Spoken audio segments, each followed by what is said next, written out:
Happy Tuesday, dog lovers. It is Tiara with Tiara Speaks Dog.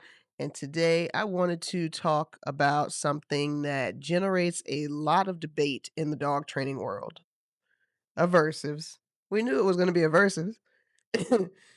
More specifically, I want to talk about why a stimulus is not automatically aversive just because we label it that way.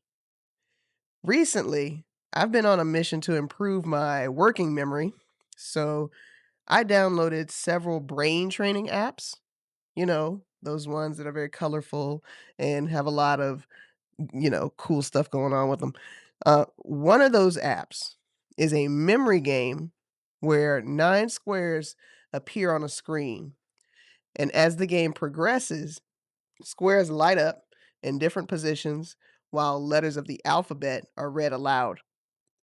Your job, well, specifically my job, is to identify whether either the visual pattern or the letter matches what occurred a certain amount of steps earlier. So far, I've managed to survive the n equals 1 level for about 60 seconds. When you get an answer wrong, the app immediately responds with haptic feedback, a vibration of your phone, and flashes the color red on the screen. The purpose is obvious. The game is trying to capture your attention and influence your future performance. And that really got me thinking about Thorndike's law of effect. If you've been taking my Excel in Your Dog training course, you know that Thorndike's law of effect proposes that behaviors followed by satisfying consequences become more likely to occur in the future, while behaviors followed by unpleasant consequences become less likely. In other words, consequences matter, the results matter, right? They affect and influence what we're going to do next. The memory app is applying that principle. When I make a mistake, it immediately provides feedback designed to change my future behavior. And that led me to think about dog training, obviously, because I'm always thinking about dogs and dog training. It really is a problem. Particularly, I started thinking about e-collars. And one thing that I've learned as a trainer is that people often talk about aversives as though they are universal, but they're not. And in fact, whether something functions as an aversive depends heavily on the individual experiencing it. And when I was thinking about haptic feedback, I immediately thought about the vibration feature on an e-collar. And many people assume that the vibration function on the e-collar is automatically going to be less aversive than the low level electrical stimulation. But that isn't always true.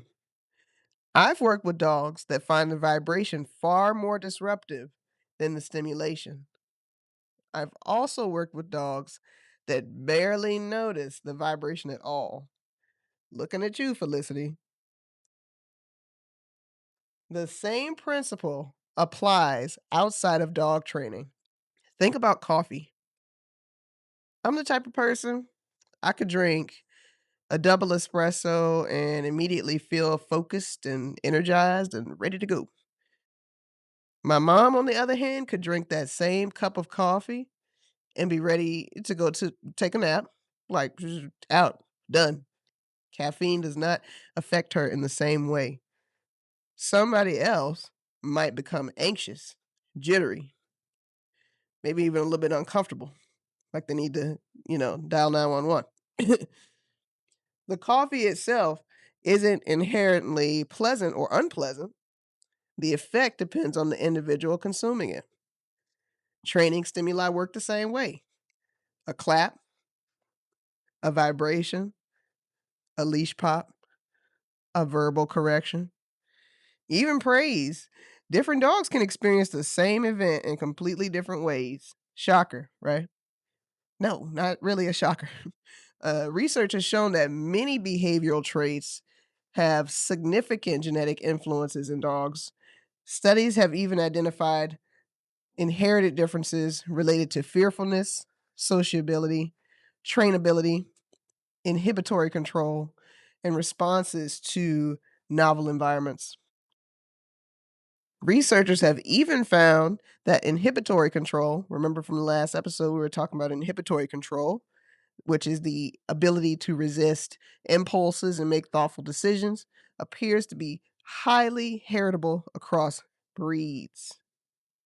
If genetics can account for that large portion of behavioral variation, then it shouldn't surprise us that dogs experience the same stimulus differently. Let's take a look at July and Mocha. July is a 4-year-old pit bull. Mocha is a 2-year-old Portuguese water dog. If I suddenly clap my hands loudly in front of July, she finds it highly unpleasant. She startles, she withdraws, she flinches, and she becomes cautious. If I clap my hands in front of Mocha, she gets excited, she starts jumping around, she starts doing a twirl. For her, clapping often predicts engagement, play, or something fun to do. Same stimulus, different learner, different outcome. This brings me to a simple framework that I use when I evaluate whether something functions as an aversive. We want to answer 3 basic questions. Question number 1: what is the stimulus? What is it? Is it you shaking a bottle full of coins? Is it you looking really mad? You know, what is it? Question number 2: how does the individual respond? Do they keep doing the wrong thing? Do they run away from you?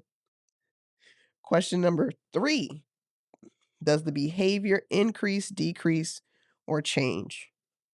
Okay. Then apply it. For July, the stimulus is the hand clap. The response is a startle and withdrawal. The behavior change is avoidance. In July's case, the clap is aversive.